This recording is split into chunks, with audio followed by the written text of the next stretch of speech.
So basically, to summarise so far, we've just been shit-spooned the beats from the first film, and even when we get to the island, the one place where the film should have most room to distinguish itself from the first, we quickly abandon anything like that and try to poorly rip off the grandeur of the brachiosaur scene from the first film. With the dopey shufflings of these stegosaurs. It always bugged me when I was younger when my dad kept saying that this was his favourite scene from the movie. I was like, yeah dad, I'm really not behind you on this one. Oh, I don't know. I guess these three dopey assholes always just took me out of the moment somewhat. Though I always appreciated the sun in this shot of the stegosaurs' plates. Well, you know, because stegosaurs. Basically, the long and the short of it is, you know, they may have warmed their plates with sunlight and, like, you know, got heat around their massive bodies and it doesn't matter. It's dinosaur stuff. It's cool, okay? The species itself was brought in from fan demand for not being in the first film, which is also pretty cool of Spielberg. But I'm not praising the production here, mostly because the outcome is just more shit we've seen before, but done worse. And now that thing is over, we can pan like 10 feet to the left to reveal that Ian's GF was stood there silently like a fucking serial killer or something the whole damn time. So what, they just never saw her here? They're so in awe of these gas bags that they never check their lefts or their rights? Ian's nervous and on edge from his traumatic time in the first park, remember? Oh yeah, that's how it always starts. But then later there's running and screaming. Hey, hey! So Julianne Moore decides to get in this baby stego's face and inevitably incurs the wrath of the adults. Just fire the gun. Please, please fire the gun. You spent so much time explaining how cool the gun is. And then the adults just leave after like one swing. Wow, that was a swiftly resolved action scene. They're leaving, I think they're leaving. Well, that's lucky. Guess that's another dinosaur you can tick off for the merchandising roster. Walking back, Savage Grace here begins talking about the theorised parental habits of the tyrannosaurs. You may have remembered one from the first film. Now, while it's a cool direction to shift from dinosaur facts to discussing dinosaur theories, you know, they're both good expositional scenes where they can create a certain level of tension for us to fear one of the main antagonists. But in terms of conflict, these theories have no real payoff at all. I know this is a little picky of me, but you know, if you're going to copy so much of the first film, then why not copy some of the elements that were actually good? One of the things that hooked kids onto Jurassic Park in the first place was how much it taught you about dinosaurs. Well, not all of the facts were entirely accurate.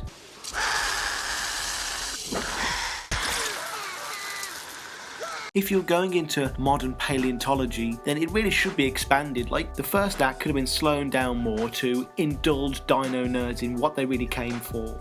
You know, Sarah would have a debate with one of the rival scientists, we would learn some cool facts from both sides, there will be a setup for a payoff where one of them makes a mistake and then like a dinosaur kills them. Mistake!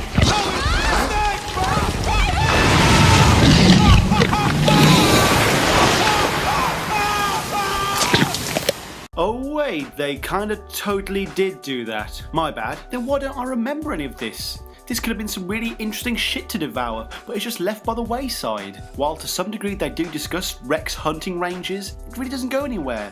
Nothing comes of it. And besides, they both get put down by badass Pete Postlethwaite anyway. Rex just fed, so he won't stalk us for food. Oh, you're breaking our hearts. Saddle up. Let's get this movable feast underway. The ideas presented here to us at the beginning of the film are nothing more than just poor writing excuses to have oncoming action later in the story. Look at this asshole die here. What, a snake? He died from a fucking snake? That sent him into the jaws of death? Are you kidding me? You know what, fuck this guy. Yeah, go right ahead, run into that obviously mounted head on a rig, go get eaten, see if any of us care. But before any cool ideas are allowed to develop in this movie, we have a quick fire! Anyway, let's stop dwelling on the most minute things of this movie. Who started a fire? Oh, this little... The only thing more stupid than her stowing away on an apparently low security, top security trailer is her reason for tagging along in the first place. You practically told me to come here. What? You said to me, don't listen to me. I thought you were like trying to tell me something. Kelly, you knew exactly what I was talking about. Wow, now I've tried some bullshit on my parents in the past, but this is just a poor effort all over. But again, it's just going to be her whining. She's offering us nothing. She's going to make everyone boring. Kill her off now, Kep.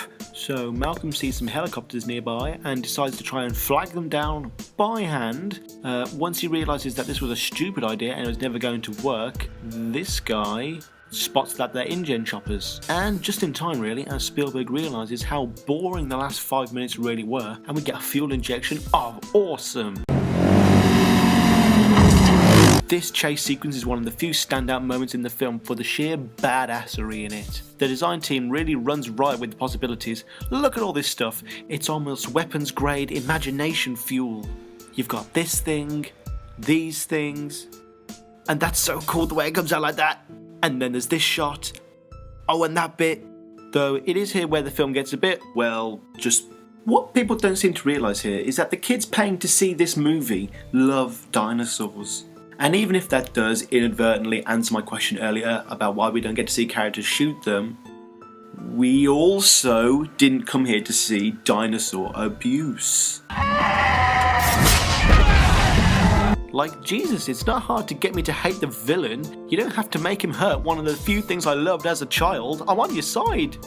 And we have the derpy reaction shots from our heroes looking helplessly on. God, stop forcing this schmaltz down our throats so soon. So we catch her with this little snot face before he gets put in his place by my main man from the Midlands, Pete Postlethwaite. Okay. But again, like another heavyweight earlier in the film, his role feels like it could have been a bit more fleshed out. Oh wait, it was at one point. Several scenes involving Roland were cut from the final version of the film. One of the scenes made its way onto the Blu-ray edition, which also introduces us to the minor character of RJ, and it paints Roland much more of a man of principles than some simple, "Ooh, shooting the little animals is bad" kind of guy. I'm sorry, RJ. And I wanted him to be cool, I really did. And he had that cool elephant gun, which, like everything else in this movie, will have no payoff whatsoever. Chekhov's gun, anyone? Though, to be fair, Pete Postlethwaite's performance is enough to make the character slightly more than vaguely memorable. So with the Infinite Rex tied to a post, we cut to our hero surveying the enemy camp. And they've brought Kelly with them. Of course. Yes, bring the child. It's not like you're going to do anything crazy like... Oh my god! Jesus, you brought your daughter to this, you asshole! It's not like you have a cage that hangs from the trees or anything. Hide. You know, you go up and you hide. So yeah, for no reason, Vince Vaughn goes from activist douchebag to saboteur douchebag, releasing all the cages of dinosaurs and causing some major paperwork for the hunters. We're not alone on this island. What? The hunters don't know that Hammond's team are here? But Ian, your arm waving was so effective. Coming up to the hour mark now, so it's time for an attack from the Tyrannosaurs in the middle of a rainy nighttime environment. We even have another spin on a classic original moment, this time the foreshadowing of the Rex approaching without actually showing it. I know there's only so much you can do with the franchise that can basically be summed up as Dino Island. So it's clear that Spielberg wanted to create the same audience reactions as the first film, and it fails miserably. There, I said it. But we're not done there, as Mr. Goody Goody Two Shoes here, / probably just caused 20 deaths at least back there, guy, makes the biggest dunce move of the film. He picks up the baby Tyrannosaur in his arms and brings it back to their fucking trailer. This is just ridiculous. Just because you showed it moaning a bit a few minutes earlier didn't mean it was worth taking this risk. You're going to be hunted by a giant monster. Yes, it's brave and yes, it's noble, but it's totally unrelatable. I guarantee you no one would ever take this chance in real life. And anyway, aren't documentarians supposed to be as little involved as possible? The animals won't even know they're there. So you and Sarah now are both going to perform veterinary surgery on an undocumented creature. Okay. Look at this thing. They bring this thing, which we later see do this. Oh, okay, yeah, spoiler or whatever. But yeah, this thing is now in the trailer with your child, Ian. Oh my god, at least put it in the front trailer or something. Maybe she'll be able to spot shit like this. but unfortunately she can't. Ian very riskily rushes Kelly back to the high hide for a deleted scene that kind of cameos its way into the PS1 game. Yeah, I'm gonna moan about another deleted scene. Do you know why? Because mostly, again, I kind of feel like I deserve it. Wasn't the high hide the gadget that was set up really well during the Bond-esque tooling up scene at the start? Back at the trailer, Ian's phone calls go unanswered for some reason, so Ian has to rush all the way back to the trailer and warn them. So the Rex tries to outdo its original tense, well-shot, well-paced introduction by just knocking a Jeep off the cliff. And if they're close enough to kick the Jeeps off the cliff, then where's the pre-established / kinda classic rumbling of their feet approaching? And as we swiftly see, there are 2 of these motherfuckers. The sheer tonnage approaching is at least double than that from the first film, and these idiots do not hear a thing. Moaning aside, Spielberg admittedly knows how to direct the shit out of a T-Rex sequence. But God knows why this sequence involves them pushing them halfway off a cliff, leaving, letting the car with Eddie, that guy, driving past them, letting him set up a rope for our heroes, then set up a tow system for the trailers, come back, and then kill that guy. While the Rexes are gone then, we have the standard environmental challenge phase of the feature.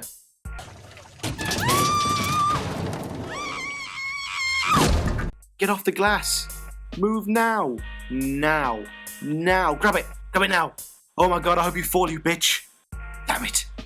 After earning 10 points for that move, the guy drops down the rope to rescue them, and fuck me, it's another callback to the first. Come on movie, can we have one unique image that we can leave this movie with? I really wanted to move on from this point, I really did, but the movie keeps shoving it back in my face and laughing at me. Like right after this we have another boring nerdy character being eaten by a Rex / Rexes in dramatic fashion at night.